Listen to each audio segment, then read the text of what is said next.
بھائیو بلغم، یہ chest infection کی جتنی پرابلم ہے، میں نے اپنی اس کتاب میں سجدے میں 80 بیماریوں کا تذکرہ کیا ہے۔ میرے بھائیو سجدہ ایک ایسی حالت ہے، سجدہ ایک زبردست حالت ہے، سجدے کے اندر 80 بیماریوں کا علاج ہے۔ اس کو سمپل سمجھ لو، جب انسان کھڑا ہوتا ہے تو اس کے جو پھیپھڑے ہوتے ہیں وہ 60 to 70% کام کرتے ہیں، جب وہ رکوع میں ہوتا ہے 80 to 90% کام کرتے ہیں، اور جب وہ سجدے میں ہوتا ہے اس کے لنگز پورے کھل جاتے ہیں، وہ ہوا میں آ جاتے ہیں، اور پھیپھڑے 100% کام کرتے ہیں۔ لمبا سجدہ کرو میرے بھائیوں، نبی صلی اللہ علیہ وسلم نے فرمایا اگر لوگوں کو پتہ چل جائے سجدہ کرنے میں کیا ملتا ہے تو لوگ کبھی بھی سجدے سے سر کو، میرے بھائیوں سجدے کی حالت میں انسان کو سب سے زیادہ کیا ملتا ہے؟ اللہ کے سب سے، اور بتاؤ جو اللہ کے قریب ہو گیا اس کی کوئی پریشانی رہے گی؟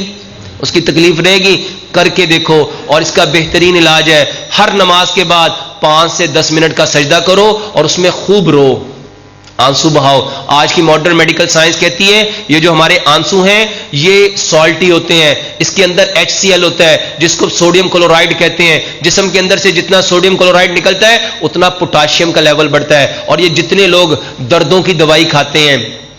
جتنے لوگ دردوں کی دوائی کھاتے ہیں اس میں پوٹاشیم ہی ہوتا ہے، جتنے لوگ بلڈ پریشر کی دوائی کھاتے ہیں اس میں پوٹاشیم ہوتا ہے، جتنے لوگ، اگر آپ لوگ چاہتے ہو آپ کا بلڈ پریشر بنا دوائی کے ٹھیک ہو، آپ چاہتے ہو آپ کے کمر کی درد بنا دوائی کے ٹھیک ہو، آپ چاہتے ہو آپ کا پیٹ بنا دوائی کے ٹھیک ہو، تو میرے بھائیوں سجدے میں رویا کرو،